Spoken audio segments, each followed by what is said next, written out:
হরে কৃষ্ণ। এই পুরো জগৎ সত্য, রজ, তম এই তিন গুণের দ্বারা পরিচালিত হয়।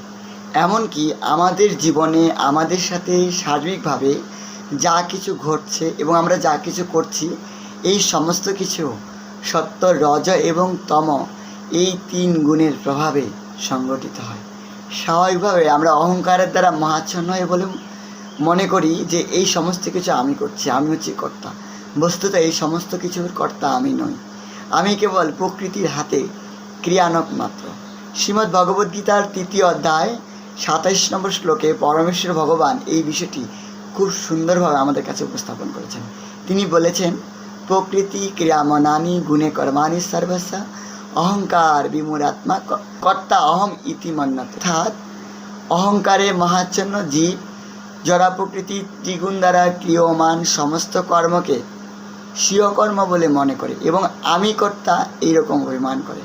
অর্থাৎ এই সমস্ত কর্ম জড়া প্রকৃতির 3 গুণের প্রভাবে সংগঠিত হয়। বস্তুতপক্ষে আমরা কি সত্যগুণের কর্ম করব, না রজগুণের কর্ম করব, না তমগুণের কর্ম করব, সেটা নির্ধারণ করতে হবে। অন্যথায় আমরা যদি এই গুণ এবং গুণের কর্ম সম্পর্কে না জানি, তাহলে যথার্থ এবং সঠিক পথ অন্বেষণ করতে পারবো না। তাই ভগবান বলেছেন যে অহংকারে মহাচ্ছন্ন জীব, অর্থাৎ আমরা অহংকারের দ্বারা মোহিত হয়ে থাকি। তাই মনে করি যে আমিই কর্তা, আমিই করছি। বস্তুত আমি কিছুই করছি না। সমস্ত কিছু সংগঠিত হচ্ছে পরম নিয়ন্তা পরমেশ্বর ভগবানের ইচ্ছায়। হরি বল।